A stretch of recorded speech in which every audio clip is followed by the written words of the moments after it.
Now we start this hour in the Middle East, where Israeli Finance Minister Bezalel Smotrich has called on Prime Minister Benjamin Netanyahu to scrap a recent plan to seize Gaza City, insisting on tougher action against Hamas. The Security Cabinet, of which Smotrich is a member, approved the plan on Friday, drawing criticism at home and abroad.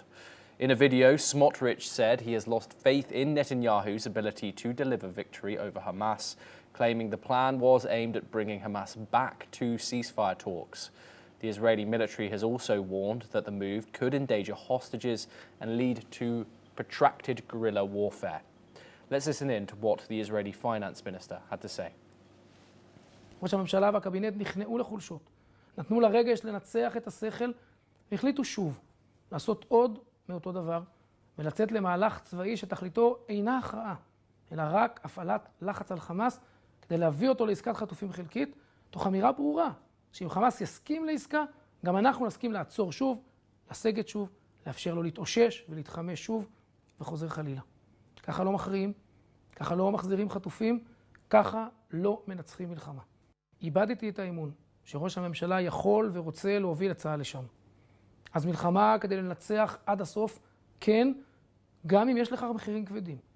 אבל מהלך חלקי, שנועד רק להכניס שוב את חמאס לחדר המשא ומתן בהשפלה לאומית וכניעה לטרור, לא ולא. אדוני ראש הממשלה, לא מאוחר לחזור בך.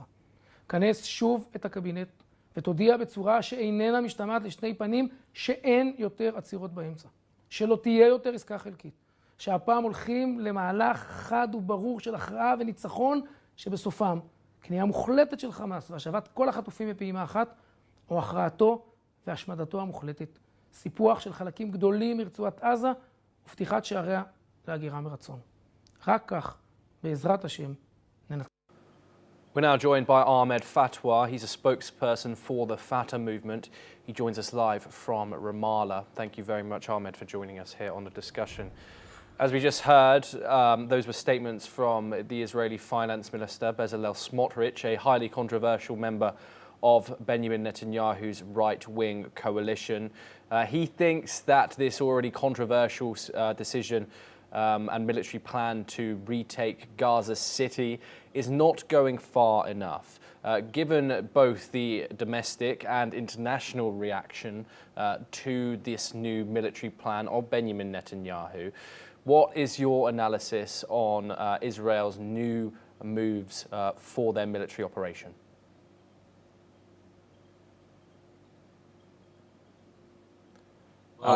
The inner voice of the Israeli occupation government. It's not something secret to us right now that Israel is not after Hamas. It's actually after the colonization of Palestine and to the erasure of the Palestinian state, what they call the Greater Israel Plan, which is a colonial plan that they have said, widely in the last 22 months.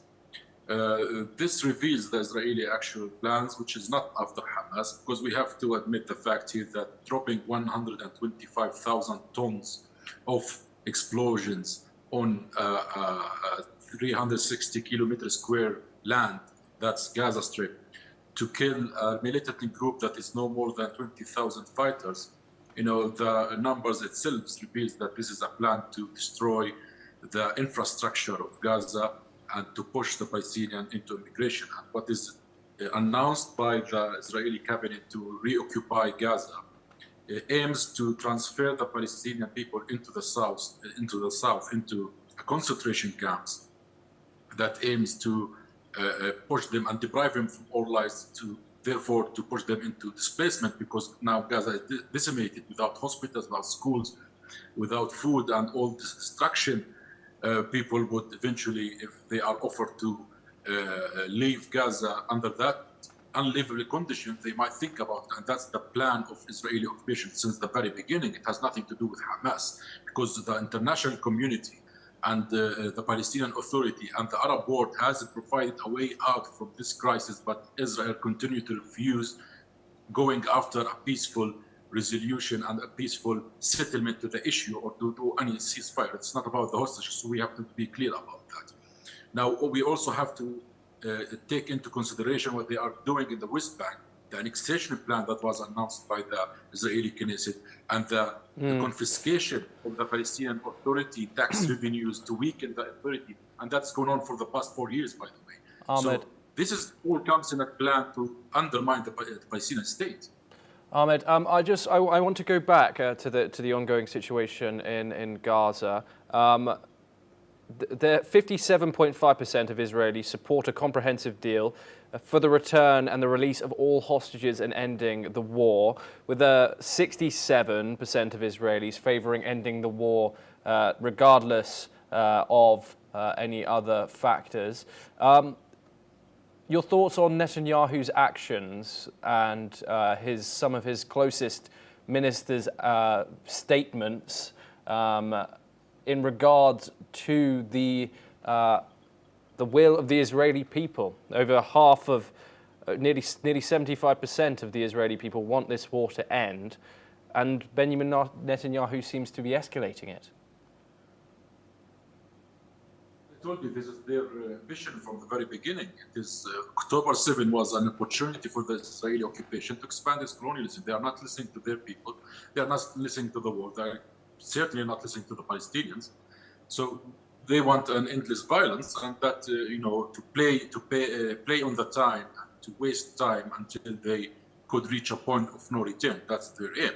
That's why an immediate intervention. And by the way, the Israeli polls says that the majority want to end the war. But here we ask, where are the political parties of Israel? We are not seeing any sort of action. We are not seeing the coalition of the Israeli government is extremely to the far right that they're not doing any pressure. So there is a very major crisis internally in Israel, that they see this war is not as a benefit for their political system. Here, what we say is that taking that Israel is that far right, it's that extremist, therefore international foreign government needs to make that pressure to make them take the peaceful decision before we go to this massive catastrophe.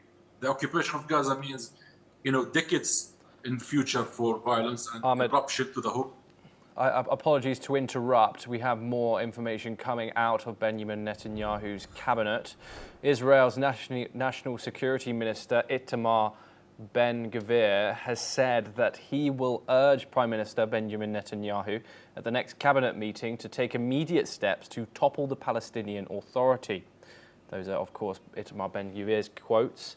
In a post on X, he said that this should be the response to what he called terrorist Abu Mazen's fantasies of a Palestinian state. Mahmoud Abbas, the current president of Palestine, is also known as Abu Mazen. Ben Gvir's remarks follow a report that Palestinian Authority President Mahmoud Abbas may unilaterally declare statehood during the UN General Assembly in September, with several countries planning to recognize it.